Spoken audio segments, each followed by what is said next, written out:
Hello friends, welcome to another video. Today I will be sharing with you all of the materials that I will be using in this year's Inktober and Birdtober challenge. Just to start off this video, I would just like to quickly show you the prompts of this year's Inktober, and here is for Birdtober. So these are the two prompts that I am using for this year's challenge. So if you are new to this channel, I have been participating in Inktober for the past, I would say I've completed 3 years and not completed 2. I have completed 2018, 2020, and 2021. And I've been making it a point to relate Inktober official prompts to birds for the past year. If you haven't seen my flip-throughs of old Inktober sketchbooks, I will link it up above. And for 2018 and 2021, I have been doing that birds, 31 birds for the whole October using the official prompts. But this year, I have discovered the prompt list of Birdtober. So I have this decision of whether or not to do one or both. And I decided since it's just another set of birds, I would just do 2 of the challenges for this year. And so this is my Inktober and Birdtober 2022 notebook. So I haven't found the sketchbook that I wanted, the watercolor sketchbook brand that I wanted in store. So instead of deciding on purchasing a much more expensive brand that is only like 24 pages in the sketchbook, accounting that there are 62 illustrations that I will be making for this year, I decided to just instead use this.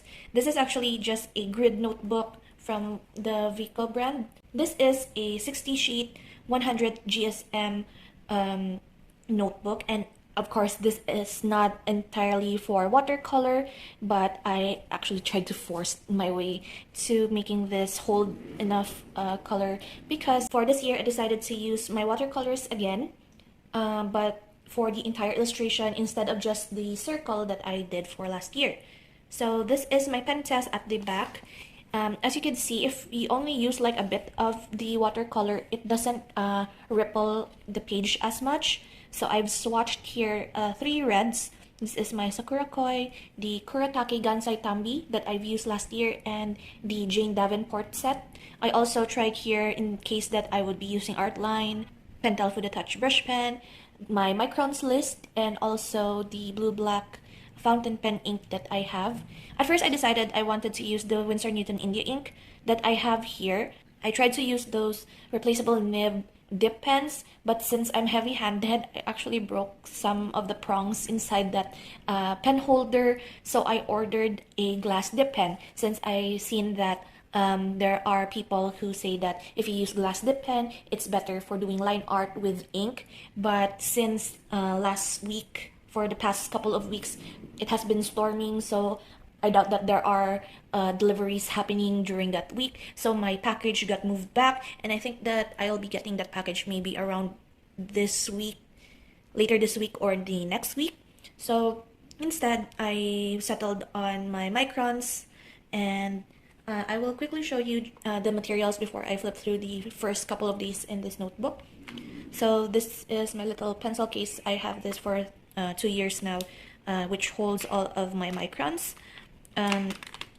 This holds the Microns that I have swatched here. So these are all of the sizes of the Microns that I have. I tend to gravitate towards the thicker nibs, and as for my smallest one, it is the 04. I use that for my line work. As I said before, I am heavy-handed, so the 0.3 and below, I usually break at the first week of using them. And so the 04 is my smallest one.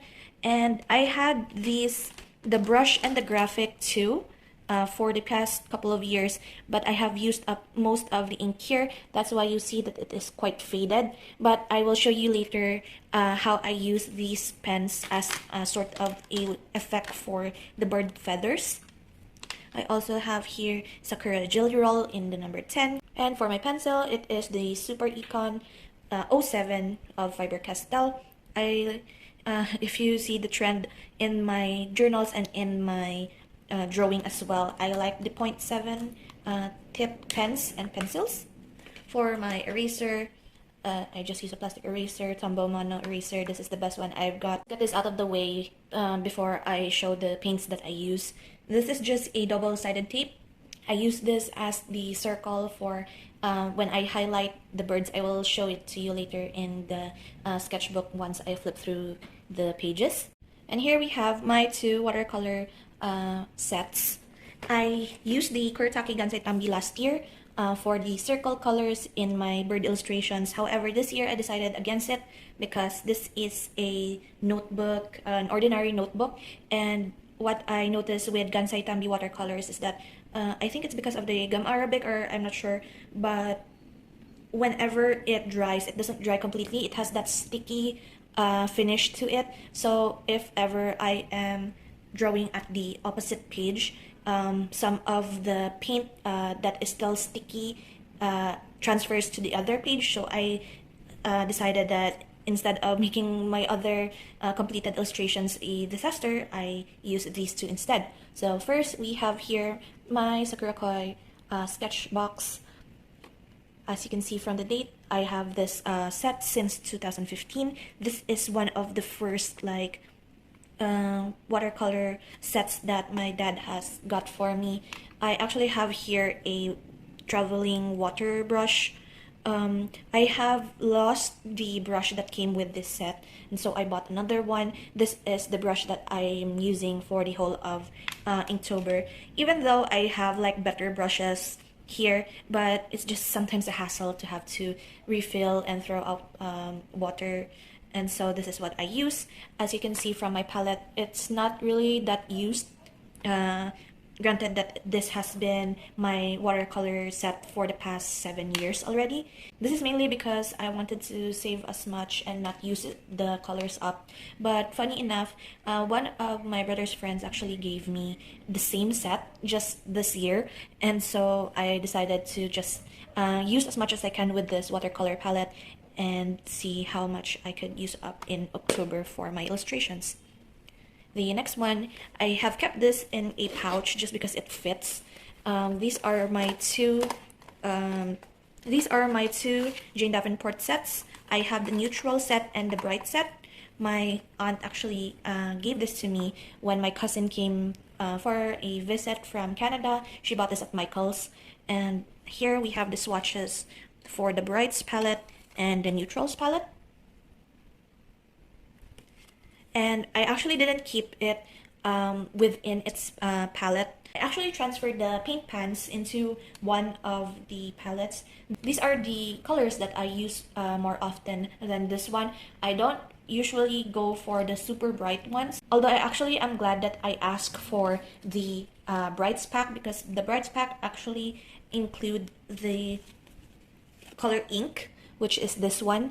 Ink and Royal is actually my two favorite colors of the whole sets. And so I'm glad that I actually asked for the bright and not just the neutral palette.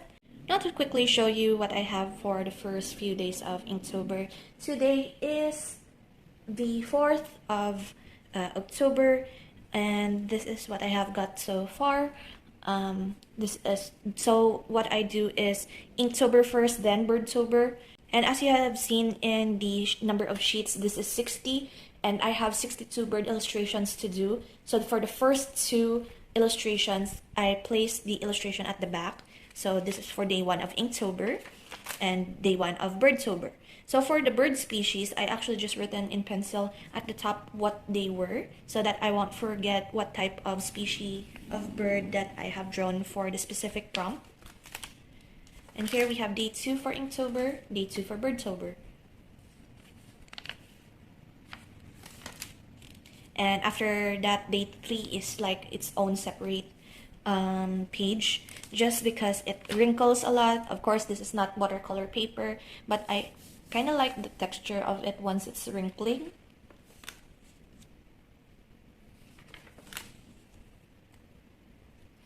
And I have actually finished day 5 for Inktober. Sometimes I advance draw one of the two birds just because I won't know if the day would be busy or not. So my tendency is to draw at least one of them the day before, and then just post both of them on the day that the prompt is supposed to go.